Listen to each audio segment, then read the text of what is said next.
Timelines is a big issue. That is where that Vachan part comes in. So once a timeline is given, not a single project that I can think of has been completed on time. So this is something where we have to look at. Why should we promise something which cannot be achieved? While signing the contract itself, some of the times we are sure that it is not going to come up. But we just sign the contract. उसके बाद देखेंगे क्या करना है. Obviously, then the process gets vitiated. Remember, every woman, they have a respect. They take sindoor from their husband. But PM Modi is saying just like, you are not the husband of everybody. Why you are not giving sindoor to your Mrs. first? Sorry to say, I should not go into all this matter. But you compel us. You compel us in the name of Operation Sindoor, the Bengal operation. That's why you compel us to open our mouth.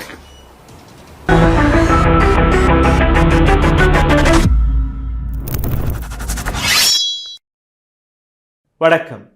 Prime minister Modi operation சிந்தூருக்கு பின்பு ஒரு புதிய நாடகத்தை தொடங்கிவிட்டார். அசிங்கமான நாடகம். BJP எடுத்து வைக்கக்கூடிய இந்த நாடகத்தின் பெயர் கர் கர் சிந்தூர்.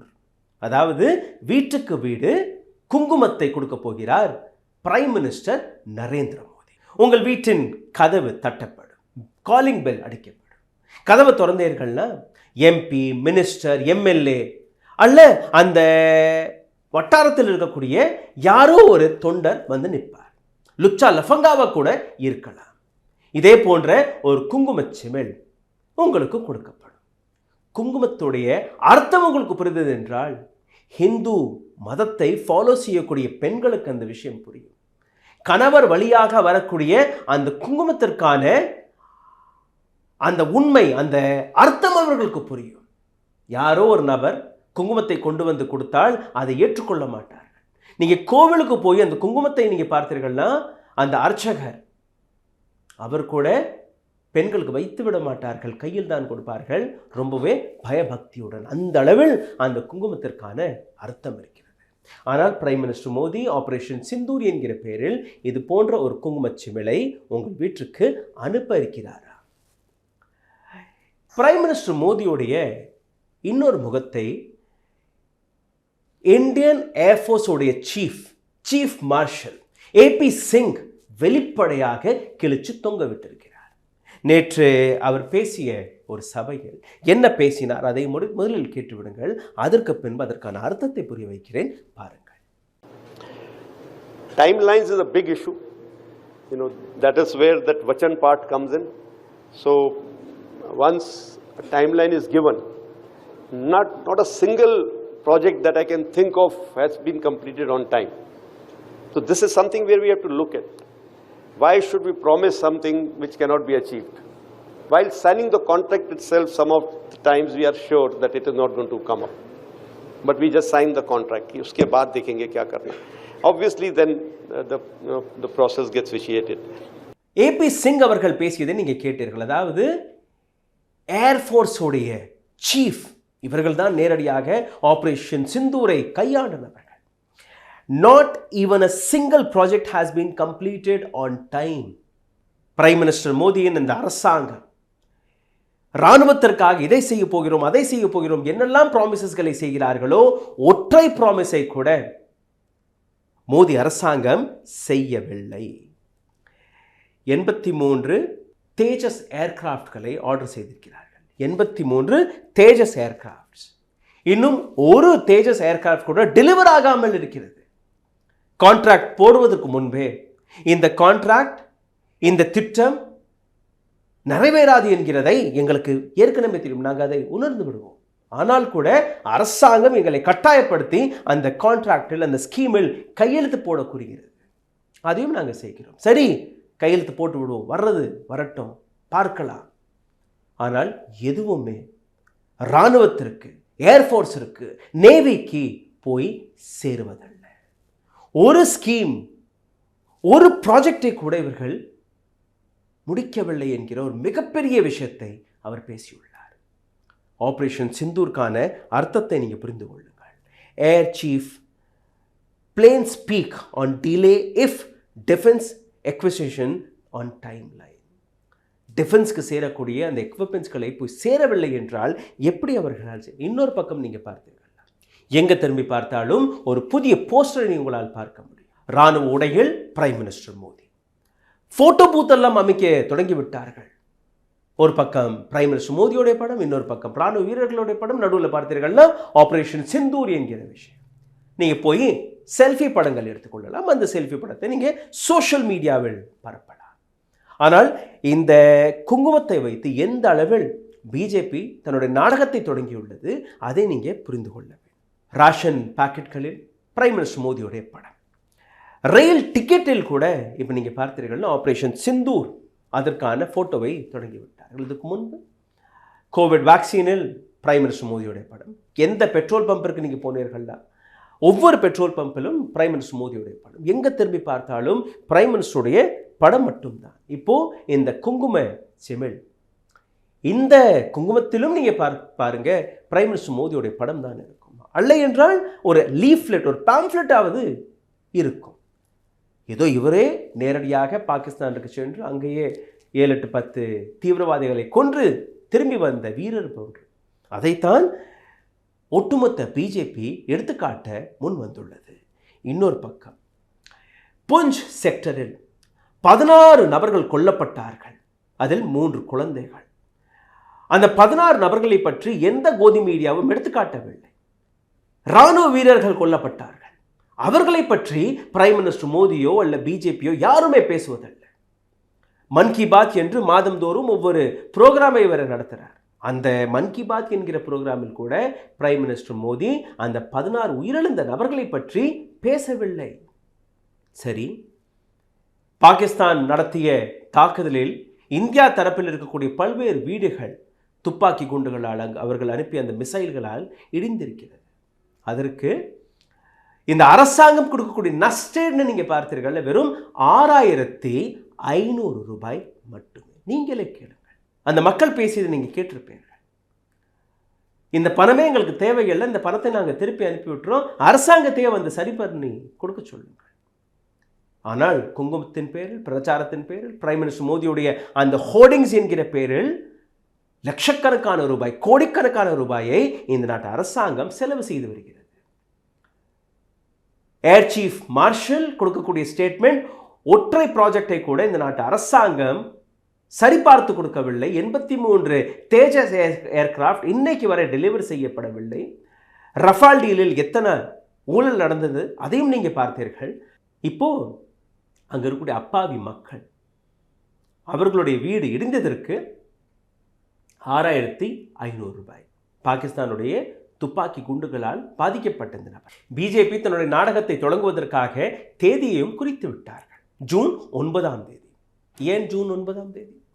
3வது முறை பிரைம் மினிஸ்டர் மோடி இதே ஜூன் 9ஆம் தேதி தான் பிரைம் மினிஸ்டர் பதவி பிரமாணம் ஏற்றுக்கொண்டாராம்.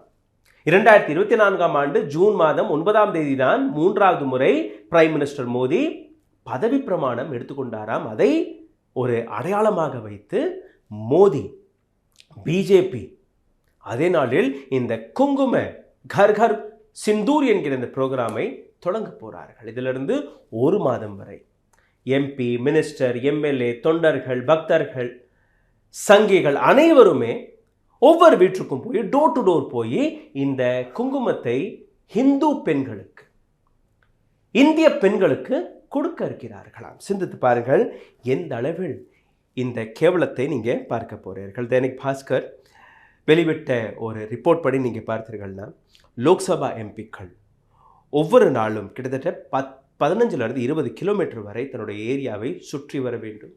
அங்கே இருக்கக்கூடிய வீடுகள் அவர்களுடைய டோர்பெல்லை அனுப்பி அவர்களுக்கு இந்த குங்குமத்தை ப்ரெசென்ட்டாக கொடுக்கணும். பிரைம் மினிஸ்டர் மோடி அனுப்பியதாக அதை கூறணும். மினிஸ்டர்களுக்கு கொடுக்கப்பட்ட அந்த டாஸ்க் வாரத்தில் 2 நாள் குறைஞ்சபட்சம் 20 to 25 கிலோமீட்டர் பாத யாத்திரையாக தன்னுடைய ஏரியாவில் அவர்கள் சுற்றி வர வேண்டும். தொண்டர்களுடன் கையில் இந்த மாதிரி குங்கும சிமிழ்களை வைத்து அங்கே இருக்கக்கூடிய பெண்களுக்கு பிரைம் மினிஸ்டர் மோடி கொடுத்து அனுப்பியதாக இந்த குங்குமத்தை கொடுக்கணும் என்று அவர்களுக்கு கட்டாயம். இந்த நாட்டின் இன்னொரு பக்கத்தையும் நீங்கள் பார்க்க வேண்டும். பிஜேபி நடத்த வேண்டிய ஒவ்வொரு நாடகத்தையும் நீங்கள் பார்த்தீர்கள்ல, பிரைம் மினிஸ்டர் மோடியுடைய மகிமையை பாடுவதற்காக மட்டுமே. ஆனால் மம்தா பானர்ஜி அதற்கான பதிலை கொடுத்திருக்கிறார். நீங்களே கேளுங்கள். Remember, every woman they have a respect. They take sindoor from their husband. But PM Modi is saying just like, you are not the husband of everybody. Why you are not giving sindoor to your Mrs. first? Sorry to say, I should not go into all this matter, but you compel us. You compel us in the name of Operation Sindoor, the Bengal operation. That's why you compel us to open our mouth. Mamata Banerjee கூறிய வார்த்தை, you are spreading garbage and lies. குப்பை போன்ற பொய்களை prime minister Modiji நீங்கள் பரப்பி வருகிறீர்கள். They loot and scoop this country. உங்களுடைய ஆட்கள் இந்த நாட்டை சூறையாடி வருகிறார்கள். It doesn't look nice to talk in this manner. இந்த முறையில் பேசுவது எனக்கு பிடிக்கவும் இல்லை. Regarding Operation Sindoor, though I don't have any comment, please remember every woman deserves respect. Regarding Operation Sindoor, இதை பற்றி நான் பேச விருப்பப்படவில்லை. ஆனால் ஒரு விஷயத்தை புரிந்து கொள்ளுங்கள். இந்த நாட்டில் இருக்கக்கூடிய ஒவ்வொரு பெண்ணும் சுயமரியாதையை பெறுவதற்கு உரிமை பெற்றவள். They take sindoor from their husband. அவர்களுடைய கணவர் வழியாக வரக்கூடிய குங்குமத்தை தான் அவர்கள் பெறுவார்கள். PM Modi is not husband of anybody. Prime Minister Modi எந்த பெண்ணுடையும் கணவர் கிடையாது. Why aren't you give sindoor to your Mrs. first? உங்களுடைய மனைவிக்கு முதலில் அந்த குங்குமத்தை கொடுங்கள். ஏதோ ஒரு காலகட்டத்தில் திருமணம் என்று கூறினீர்கள், அந்த பெண்ணை அப்படியே நடுரோட்டில் வெட்டிட்டு நீங்கள் ஓடி ஒளிந்திருக்கிறீர்கள். அவருக்கு ஃபஸ்ட்டு அந்த குங்குமத்தை கொடுங்கள். I am sorry to say I should not go into all this matter. உங்களுடைய பர்சனல் வாழ்க்கையிலலாம் நான் பேசுவதற்கு விருப்பப்படலை, மம்தா பானர்ஜியோடைய வார்த்தை. But you should compel us in the name of Operation Sindoor, Operation Bengal to open our mouths. I'm clear. Operation Sindoor நாளைக்கு நீங்கள் பார்த்தீர்கள், ஆப்ரேஷன் பெங்கால் என்றும் வருவீர்கள். இப்போ பீகாருடைய எலெக்ஷன், அடுத்த வருடம் வெஸ்ட் பெங்காலில் வரக்கூடிய எலெக்ஷன். அதை தான் டார்கெட் செய்து இராணுவத்தை எந்த அளவில் இவர்கள் லிக்விடிஃபை செய்து வருகிறார்கள், எந்த அளவில் பயன்படுத்தி வருகிறார்கள் நீங்கள் பார்க்க வேண்டும். இந்த இடத்தில் நீங்கள் பார்த்தீர்கள்னா, ஒரு 2 நாட்களுக்கு முன்பு நான் தொடக்கத்திலே கூறியபடி லுச்சா லஃபங்காஸ் அவர்களும் உங்களுடைய டோர்பெல்லை அமுக்குவார்கள். 2 நாட்களுக்கு முன்பு ஒரு வீடியோவை நான் எடுத்து காட்டுகிறேன். இந்த வீடியோவை பற்றி நான் பேச விருப்பப்படவில்லை, ஆனால் அந்த ஃபோட்டோவை பாருங்கள். இந்த நபருடைய பெயர் மனோகர் லால் தாக்கர், மத்திய பிரதேசத்தை சார்ந்த இந்த நபர்.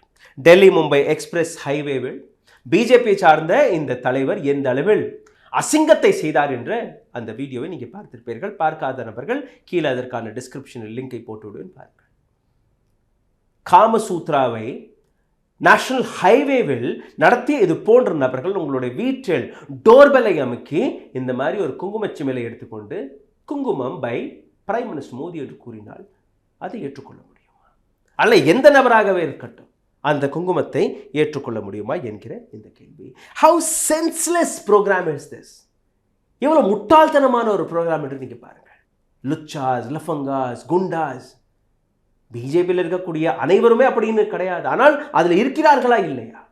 அல்ல எந்த அரசியல் கட்சியில் இருக்கக்கூடிய நபராக இருக்கட்டும், எப்படி இந்த ப்ரோக்ராமை நீங்கள் ஃபஸ்ட்டு சிந்தித்தீர்கள், அதை நீங்கள் இம்ப்ளிமெண்ட் செய்வதற்கான வேலையும் நீங்கள் தொடங்கிவிட்டீர்கள். Can BJP leaders answers this?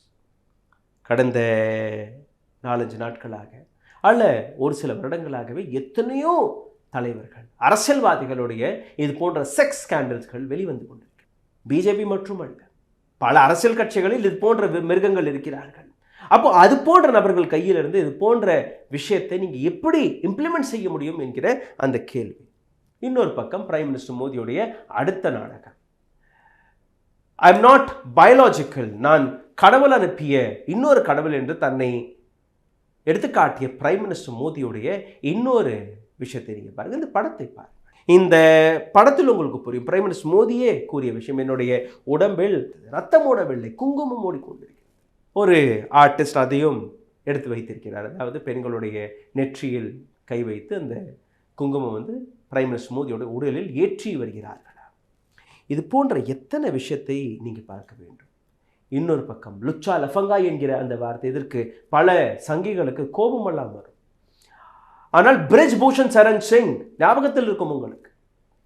இந்த நாட்டு பெண் வீராங்கனைகள், மல்யுத்த வீராங்கனைகள், அவர்களுடன் தவறாக நடந்து கொண்ட இந்த மிருகம் எம்பியாக இருந்தார். இந்த மிருகத்தை இன்னைக்கு வரை பிஜேபி கட்சியை விட்டு நீக்கவில்லை. இன்னும் சொல்ல போனால் கட்சி இந்த நபரை காப்பாற்றக்கூடிய வேலையை பார்த்திருக்கிறது. ஒலிம்பிக் வீராங்கனைகள் தன்னுடைய மெடலை கூட கங்கை நதியில் கரைக்க சென்று விட்டார்கள். அந்த பெண்கள் அவர்கள் எடுத்து வைத்த அந்த அலிகேஷன் இந்த நபருக்கு இப்போ சமீபத்தில் நீங்கள் பார்த்தீர்கள்னா major relief to BJP leader Brij Bhushan Singh. Delhi Patiala house court closes POCSO case, accepts Delhi police cancellation report, no further proceeding under POSCO Act. Delhi police comes under Home Ministry. Amit Shah அவர்கள் எடுத்து வைத்த ரிப்போர்ட் படி இதற்கு மேல் பாக்ஸோ ஆக்ட் இதே fridge Bhushan Charan Singh மீது இருக்கக்கூடாதாம். டெல்லியில் இருக்கக்கூடிய பட்டியாலா கோர்ட் இவர் மீது போடப்பட்ட அந்த வழக்கை ரத்து செய்து விட்டது. இது போன்ற நபர்கள் உங்களுடைய வீட்டு டோர் பெல்லை அமுக்குவார்கள். இது போன்ற நபர்கள் உங்கள் வீட்டில் இருக்கக்கூடிய பெண்களுக்கு இது போன்ற குங்குமத்தை அன்பளிப்பாக கொடுக்க போறார்களா? Can you accept this? Can you really accept this? Hindu மதத்தை நம்பக்கூடிய நபர்கள், ஃபாலோ செய்யக்கூடிய நபர்கள் கொஞ்சமாக சிந்தித்து பாருங்கள். நீங்கள் பிஜேபியில் இருக்கலாம், டிஎம்கேவில் இருக்கலாம், நீங்கள் சங்கியாக இருக்கலாம், யாரா வேணாலும் இருக்கலாம். But can you accept this is what my question is. சரி, இதை விட்டு விடுங்கள். இன்னொரு பக்கம், எந்த பெஹல்காமை தன்னுடைய அரசியல் லாபத்திற்காக நீங்கள் பயன்படுத்தி வருகிறீர்களோ, நாடு முழுவதும் தன்னுடைய ரோட் ஷோ வழியாக பிரைம் மினிஸ்டர் மோடி உலகம் முழுவதும் சுற்ற வரக்கூடிய எம்பிக்கள், அந்த 7 குழுக்கள் பெஹல்காம் என்கிற பேரில், ஆபரேஷன் சிந்தூர் என்கிற பேரில் பெரிய பெரிய மேடைகளை அமைத்து இதையெல்லாம் சாதிக்க பார்க்கிறீர்களோ, அதற்கும் மேலே இந்த 4 தீவிரவாதிகள், இவர்கள் எங்கே? இன்னைக்கு 38 நாட்கள் ஆகிவிட்டது. பெஹல்காம் தாக்குதல் முடிந்து 38 நாட்கள். அவர்கள் சுட்டுக் கொல்லப்பட்டார்களா? என்கவுண்டர் நடந்ததா? அல்ல அவர்களை பிடிச்சிட்டீர்களா? என்னதான் நடந்தது? எங்கே தான் இருக்கிறார்கள்? ஜம்முவில் தான் இருக்கிறார்கள், அல்ல டெல்லி, மத்திய பிரதேஷ் அப்படியெல்லாம் ஒளிந்திருக்கிறார்களா? அல்ல திரும்பி பாகிஸ்தானுக்கு சென்று விட்டார்களா? எங்கே தான் அந்த நபர்கள்? இதை பற்றி எந்த விதமான பதிலையும் இந்த நாட்டு அரசாங்கம் கொடுப்பதில்லை. இதை விட்டு விடுங்கள். பெஹல்காம் உங்களுக்கு ஞாபகம் இருக்கும். புல்வாமா 4 வருடம் ஆகிவிட்டது. புல்வாமாவில் நடந்த அந்த தாக்குதல், அந்த தாக்குதலுக்கான இன்வெஸ்டிகேஷன் எந்த அளவில் இருக்கிறது, எங்க இருக்கிறது, யாருக்குமே தெரியாது. 300 kilos of RDX, எந்த வாகனம் ராணுவ வீரர்களுடைய அந்த வாகனத்தின் மீது இடித்து 40 ராணுவ வீரர்கள் கொல்லப்பட்டார்களோ, அந்த வாகனம் யாருடையது, அந்த வாகனத்துடைய முதலாளி யார், இதுவரை அந்த இன்ஃபர்மேஷன் கூட வெளிவரவில்லை. புல்வாமா போய் இப்போ பெஹல்காம் வரை தீவிரவாதிகளை பற்றியோ அல்ல அதற்கான இன்வெஸ்டிகேஷனை பற்றியோ எதுவுமே தெரியவில்லை. ஆனால் Pulwama was used for the election campaign by Narendra Modi and Amit Shah. Now Pahalgam is also been used by Mr. Narendra Modi, Amit Shah and the entire BJP. இந்த இடத்தில் பிஜேபியினர்கள் எடுத்து வைக்கக்கூடிய அசிங்கமான ஸ்டேட்மெண்ட்களை கொஞ்சம் எடுத்து காட்டுகிறேன். ஒரு நபர் பாகிஸ்தான் தீவிரவாதிகளுடைய தங்கை கர்னல் சோஃபியா குரேஷி என்று எடுத்து வைத்த நபர். இன்னொரு நபர் மத்திய பிரதேசத்தின் டியூட்டி சீஃப் மினிஸ்டர். ஒட்டுமொத்த இந்தியா, ஒட்டுமொத்த இராணுவம், இராணுவ வீரர்கள் பிரைம் மினிஸ்டர் மோடி காலடியில் கடக்கிறார்கள். அவர் எடுத்து வைத்த ஸ்டேட்மெண்ட். இன்னொரு நபர், இந்த நபர் அடுத்த லெவல். இந்த நபருடைய பேர் ராமச்சந்திர ஜாங்கரா. 26 நபர்கள் கொல்லப்பட்டார்கள் இல்லையா? அவர்களுடைய மனைவிகள் அங்குதான் இருந்தார்கள். இந்த நாட்டு பெண்கள் கோழையான பெண்களா? ராணி லக்ஷ்மிபாய் போன்று அவர்கள் ஃபைட் செய்யவில்லையா?